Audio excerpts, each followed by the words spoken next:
Hebrews. We're going to start with the exercise on slide 1.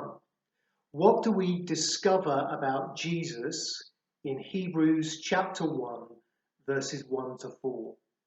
Please pause the video at this point so you can answer the question.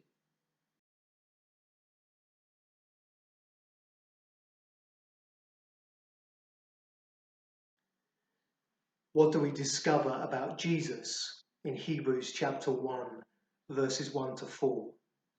Well, the first thing we notice from these verses is that in these last days, verse 2, the days in which we now live, God no longer speaks through prophets as he once did in the past, verse 1, in the Old Testament.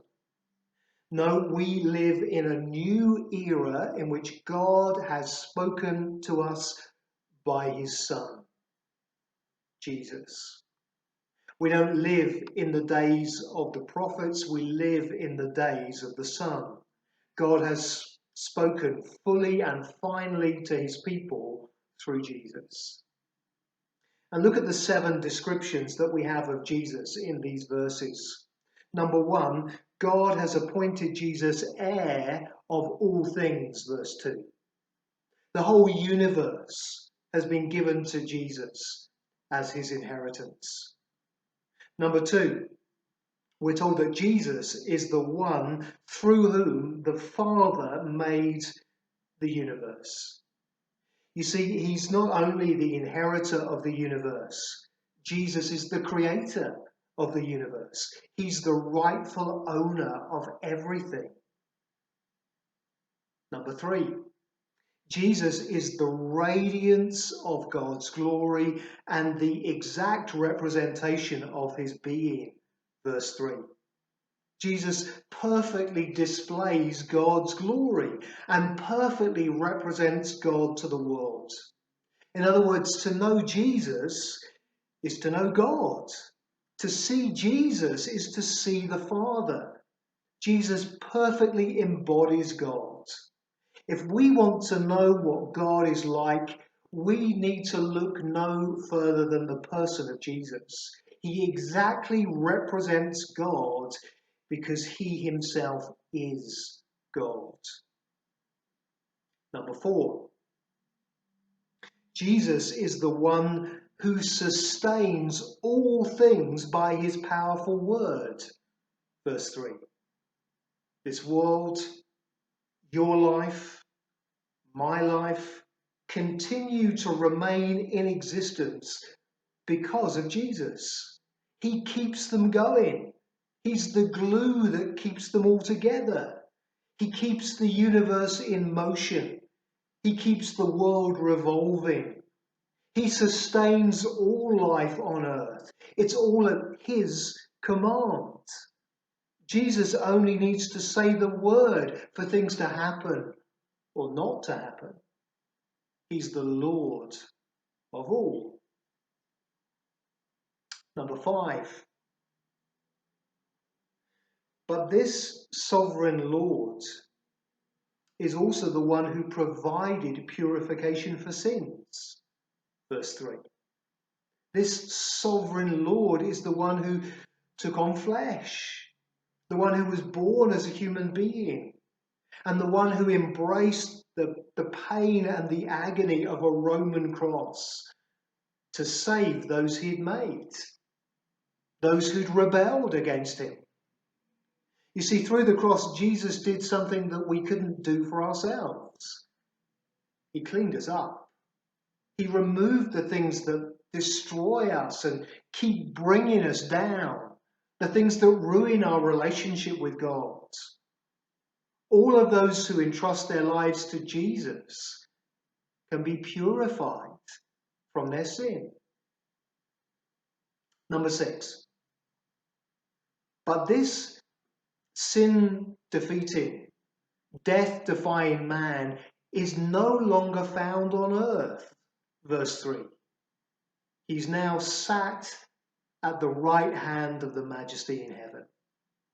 If you want to know where Jesus is today, well, he's ruling the universe over all he's made. He's at the Father's right hand, a place of unparalleled privilege and power. And notice that he's now seated. In other words, his task of purifying sins is now completed. And now he reigns over all. Number 7. Finally, verse 4 tells us that he is far superior to the angels. He's far above any spiritual being, for the simple reason that he's inherited a superior name. In other words, he is now recognized as he is, as God's Son. Not just the Messiah. Sometimes the Messiah was known by that title, God's Son. But no, not just as the Messiah. Jesus is known as the second person of the Trinity, as God himself. We can see from the very beginning of this book that the writer to the Hebrews has a very high view of who Jesus is. And if we see Jesus as anything less, then we need to think again. Hebrews shows us that Jesus is far greater than we often think. He is to be worshipped as the God of all. Introducing Hebrews.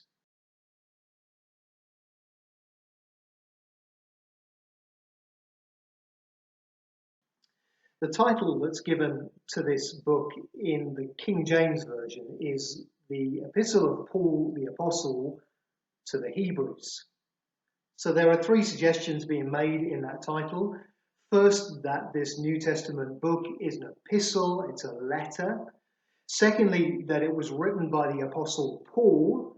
And thirdly, that it was written to the Hebrews. Now, there are a number of problems with that title that we find in the King James Version. For a start, although the book ends like a letter, it certainly doesn't begin like one. Most of this book doesn't look like a letter at all. In fact, many have noted that most of the book looks more like a sermon or a series of sermons.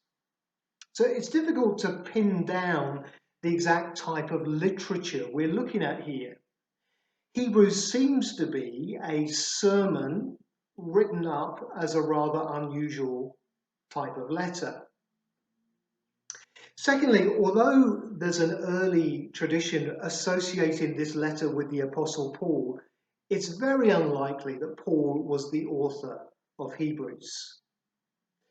Hebrews is probably here in this position in the New Testament canon, in the New Testament collection, straight after Paul's 13 letters, because there's a suspicion that maybe it was penned by Paul.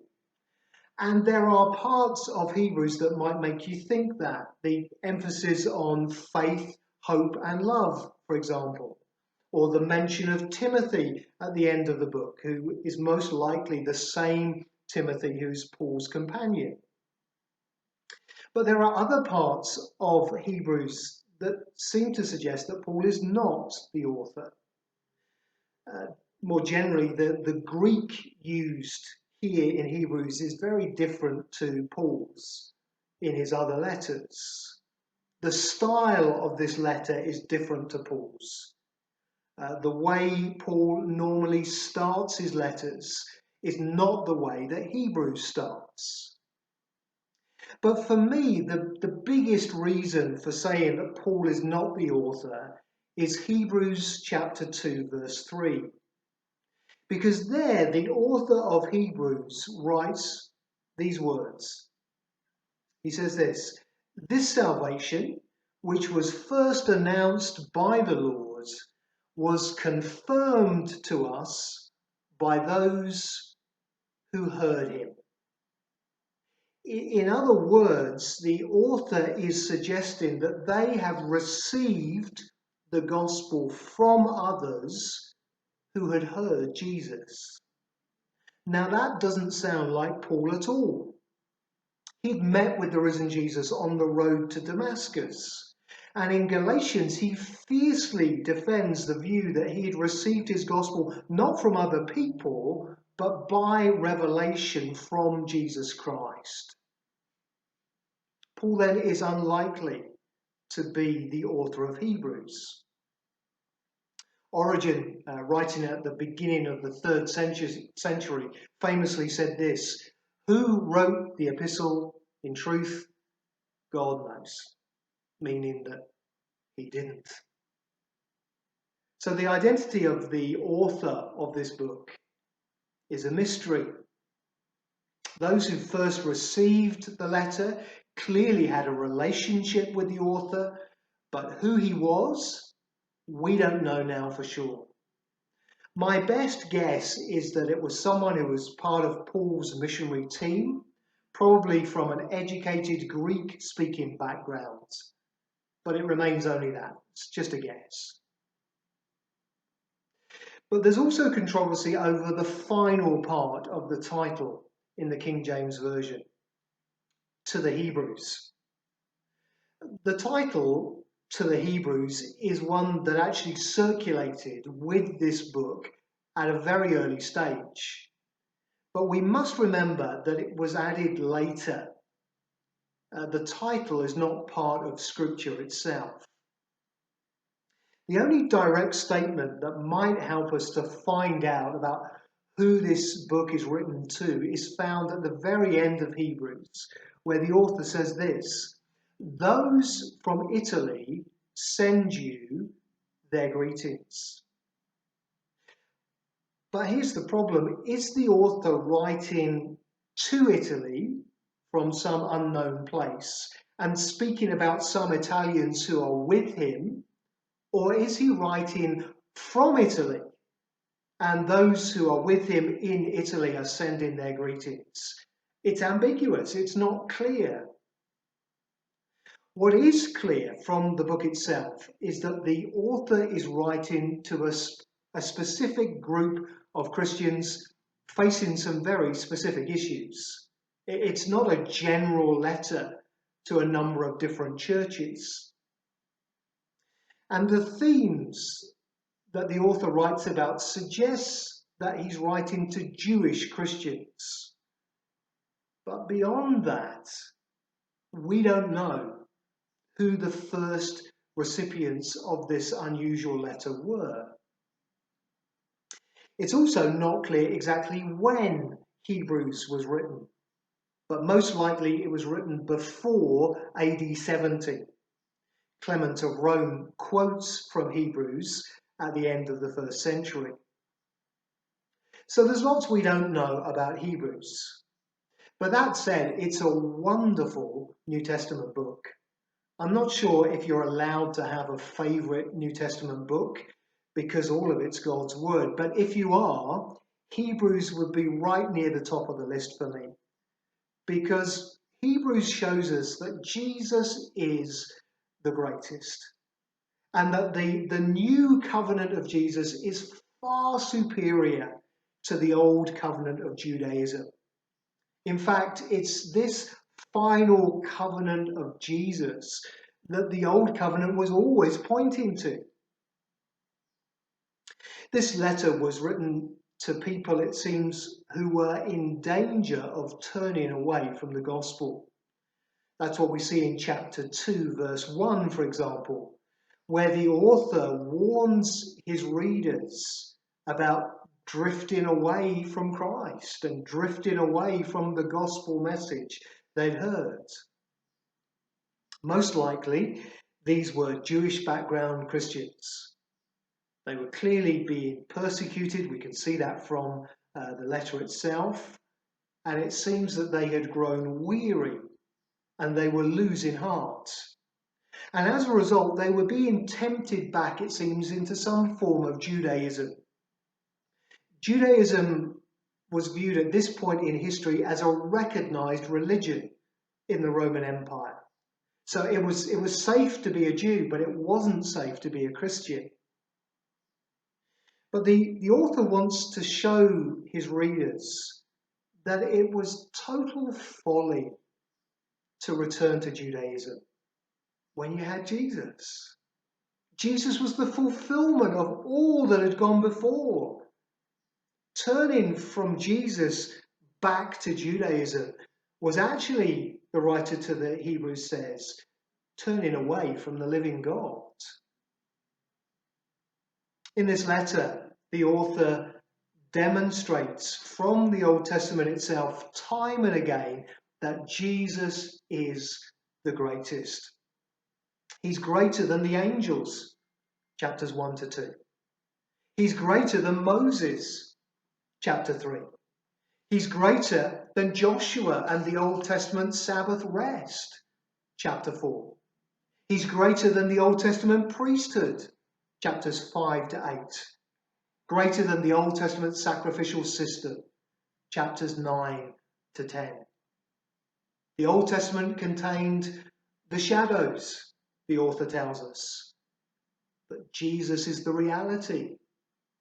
Jewish religion was empty without the one it pointed to. God had in the past spoken through the Old Testament prophets, but now God had spoken fully and finally through his Son. Jesus is God's last word to humanity. Hebrews shows us how Jesus has fulfilled Judaism. Hebrews explains the significance of Jesus' work on earth for us when he entered into our humanity. But it also explains, maybe more than any other New Testament book, the significance of Jesus' work today for us, that he is our mediator in heaven. Jesus is our perfect high priest and the only priest you'll ever need. And so this book is full of encouragements to keep going with Jesus, even in the tough times. And full of warnings too about the dangers of turning away from Jesus and turning away from the gospel. This is a book to help Christians to persevere in the Christian life. Well, finally, in your notes, notice a possible outline of Hebrews.